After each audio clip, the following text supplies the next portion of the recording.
Ating ganap ng alas 6:23 ng umaga, Philippine Standard Time. Sa ngalan po natin mga kasamahang Kings Radio Reporter. Mula sa Technical, kasamang Edgar Cabanyog. Ako si Leo Baro. At ako naman si Richard Sagayna. At ngayong mga kabayan, tayo po'y napapakinggan sa mga himpilan ng Kings Radio Philippines sa 99.5 Kings Radio San Francisco, Agusan del Sur, o 94.5 Kings Radio Hinubaan Negros Occidental, 102.5 Kings Radio Seattle Negros Oriental. Umagang balita sa Kings Radio. At ngayong mga kabayan, sa detalye po ng ating mga nagbabagang balita. Balitang Probinsya.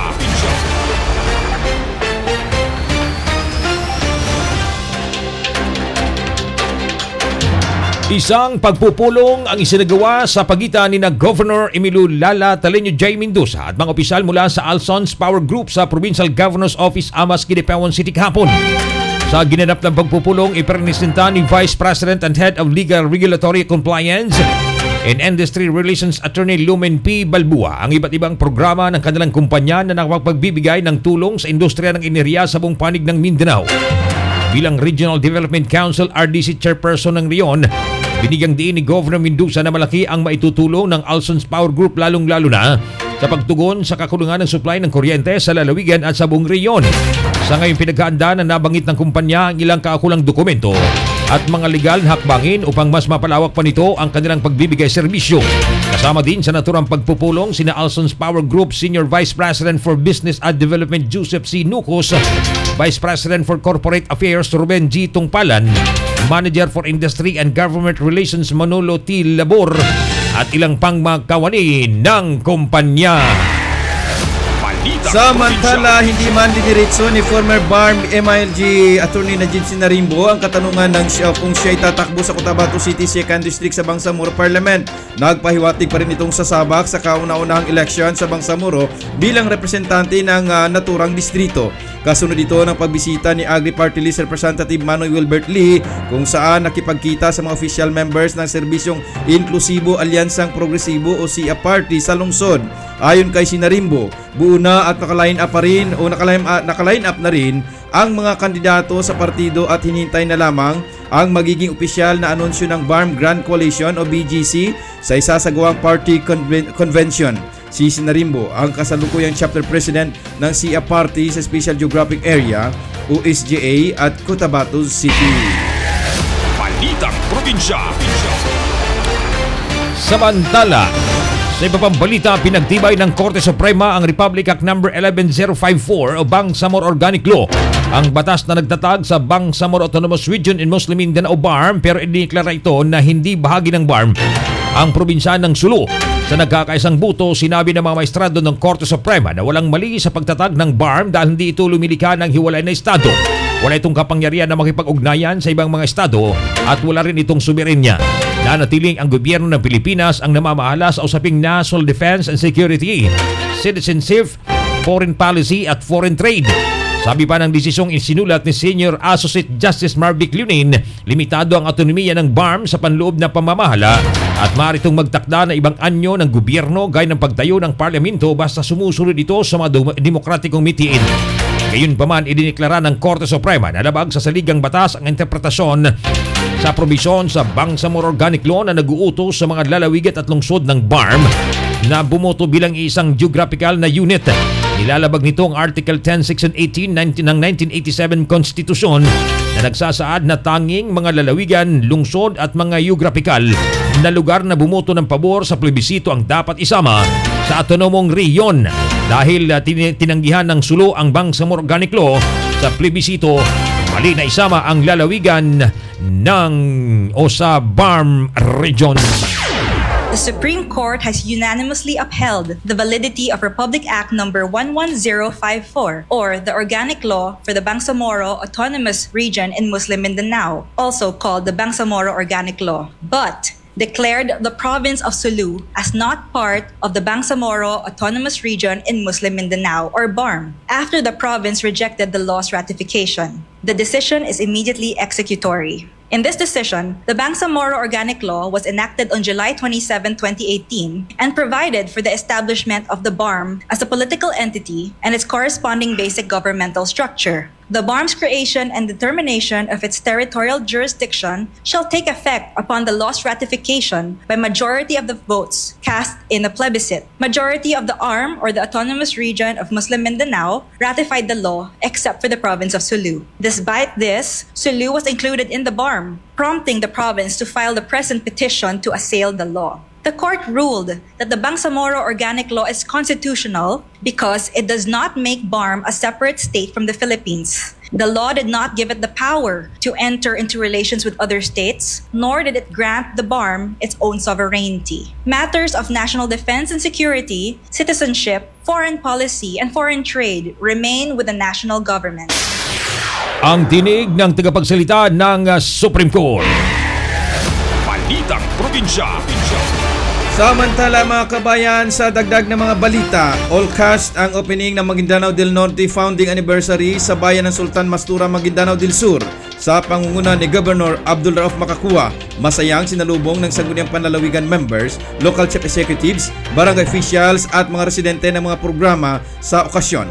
Sa kanyang speech, masayang pinahayag ni Governor Makakua ang mataas na koleksyon ng probinsya sa ilalim ng kanyang administrasyon. Kinausap na din niya ang management ng Cotabato Light and Power Company upang solusyonan ang kakulangan sa supply ng kuryente sa mga bayan ng lalawigan. Ayon kay Makakua, sisikapin nilang umunlad ang lalawigan sa tulong ng BARM government. Hiniling na opisyal ang suporta at kooperasyon ng mamamayan upang maging magaan ang lahat ng kanilang mga programa at proyekto para sa Bangsamoro. Umagang balita sa Kings Radio. Oras na natin ganap ng alas 6:29 ng umaga, Philippine Standard Time. Sa pagpapatuloy pa rin ang ating mga balita sa mga nagkakape, mga nag-almusal. May mga trabaho ngayong araw sa mga guro, mga estudyante, mag-uopisina. Double time nang hindi malate sa inyong mapasok at isang magandang umaga po sa ating lahat. Balita sa Kings Radio. Samantala mga kabayan, dumako na tayo sa iba pang bahagi ng ating mga balita sa ating mga balitang pambansa. Sa balitang pambansa, hindi sumipot si Vice President Sara Duterte sa budget briefing ng Office of the Vice President sa Kamara kahapon. Isang oras na naghintay ang mga miyembro ng House Committee on Appropriations bilang courtesy sa pangalawang Pangulo, ngunit hindi ito dumating. Ayon kay Senior Vice Chairman Stila Kimbo, nagpadala ng liham ang OVP na nagsasaad na ipaupaubay na nito sa Kamara ang kahinatnan ng panukalang budget ng tanggapan.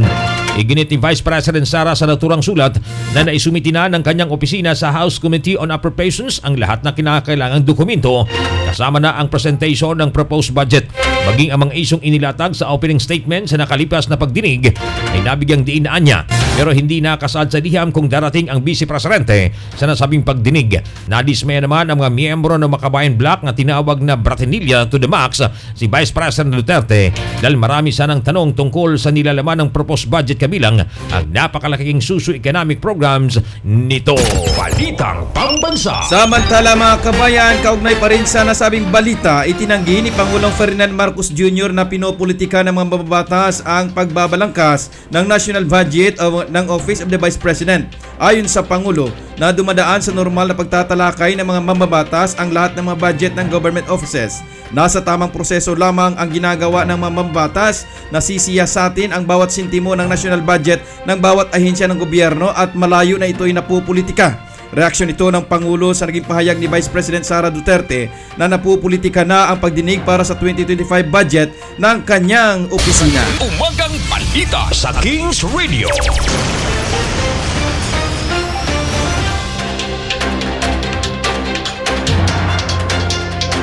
Oras na natin ganap ng alas 6:32 ng umaga, Philippine Standard Time.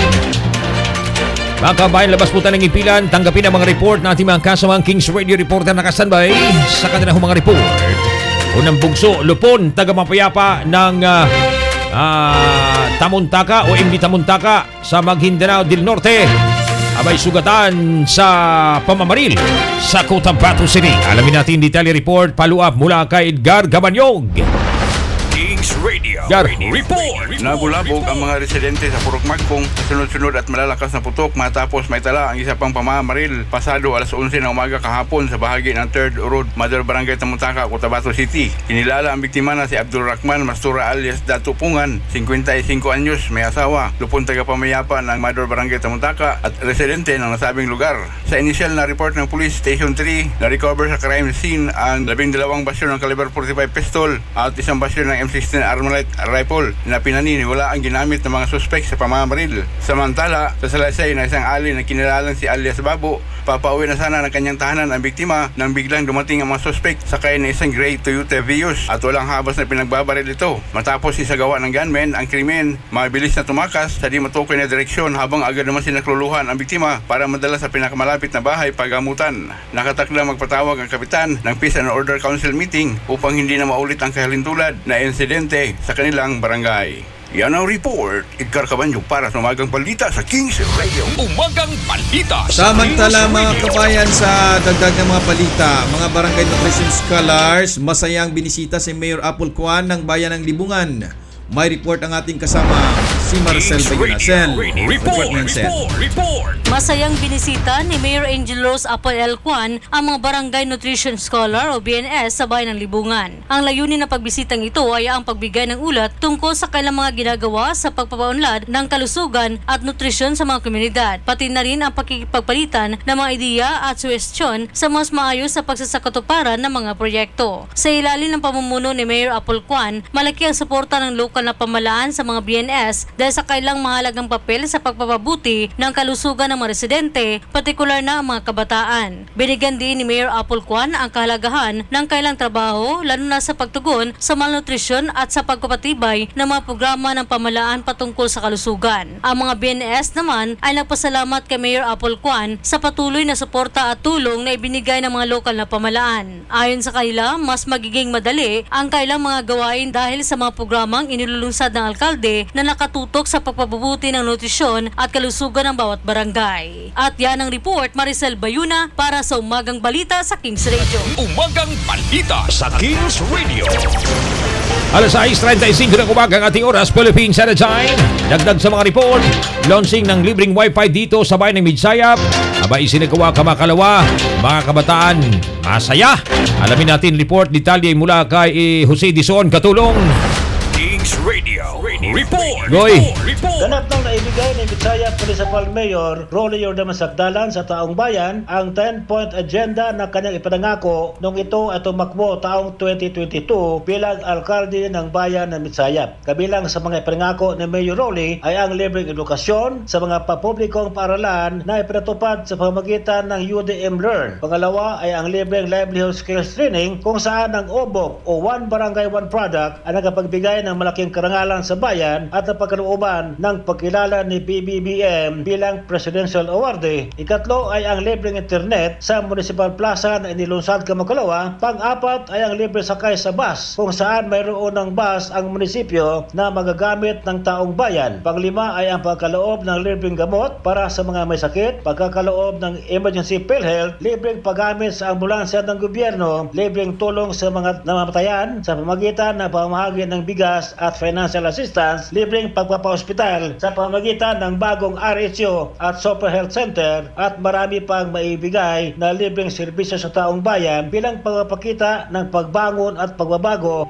na siyang vision ng UDM administration. Ang libreng wifi ani Sagdalan ay magagamit ng sinuman sa loob ng 1 oras kada araw upang maiwasang tumambay ng mahabang panahon ang mga mag-aaral at maiwasang maabuso ang programa.